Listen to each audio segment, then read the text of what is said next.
ইতিহাস কি নিছকই গল্প, নাকি ইতিহাস প্রমাণিত সত্য?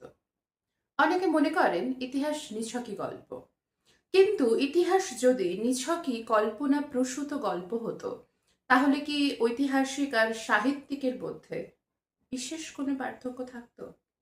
বোধহয় না। তাই ইতিহাস গল্প নয়, ইতিহাস প্রমাণিত সত্য। বিউরি বলছেন ইতিহাস হলো বিজ্ঞান।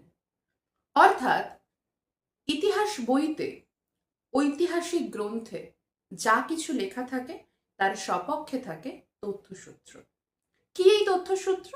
এই তথ্যসূত্রই হলো ইতিহাসের উপাদান, যে উপাদান আমাদের ইতিহাসকে প্রমাণ করতে সাহায্য করে, ঐতিহাসিক বিভিন্ন ঘটনাকে প্রমাণ হিসেবে উপস্থাপিত করে।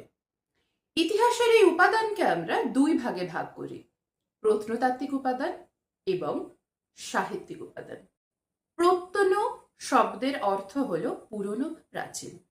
অর্থাৎ খনন কার্যের ফলে আমরা যে সমস্ত প্রাচীন বস্তু, ধ্বংসাবশেষ পেয়ে থাকি, সেগুলিই হল প্রত্নতাত্ত্বিক উপাদান। যারা এই প্রত্নতাত্ত্বিক উপাদান খুঁজে বের করে আনেন এবং বিভিন্ন পরীক্ষা নিরীক্ষার সাহায্যে আমাদের সামনে উপস্থাপিত করেন, তারা হলেন প্রত্নতত্ত্ববিদ। আর যে জায়গায় এই প্রত্নতাত্ত্বিক উপাদানগুলো খোঁজার জন্য খোঁড়া হয়, সেই জায়গাটাকে বলা হয় প্রত্নক্ষেত্র।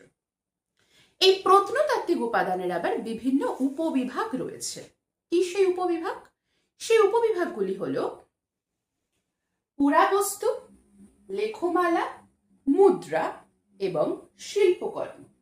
শিল্পকর্মের আবার তিনটে উপবিভাগ রয়েছে: স্থাপত্য, ভাস্কর্য, চিত্রকলা। এই যে প্রত্নতাত্ত্বিক উপাদানগুলো আমরা পাচ্ছি, প্রত্নতাত্ত্বিক উপাদানগুলি খোঁজার দুটি পদ্ধতি রয়েছে: অনুসন্ধান এবং উৎখনন। অনুসন্ধান কি? অনুসন্ধান হলো আমাদেরকে আগে খুঁজে বের করতে হবে কোন জায়গাটা খুঁড়লে আমরা প্রত্নতাত্ত্বিক উপাদান পেতে পারি। সেই সম্ভাব্য স্থানটা খোঁজার যে পদ্ধতি, সেটি হলো অনুসন্ধান। এই অনুসন্ধান করার বিভিন্ন উপায় রয়েছে। বিভিন্ন সার্ভে করে করা যায়, মানচিত্র থেকে করা যায়, আবার রিমোট সেন্সিং পদ্ধতিতে ল্যান্ডস্যাটের মাধ্যমে করা যায়। এইবার অনুসন্ধানের ফলে যখন প্রত্নতত্ত্ববিদেরা একটা সম্ভাব্য জায়গা নির্ধারণ করেন যে এখানে খুঁড়লে আমরা কিছু প্রত্নতাত্ত্বিক উপাদান পেতে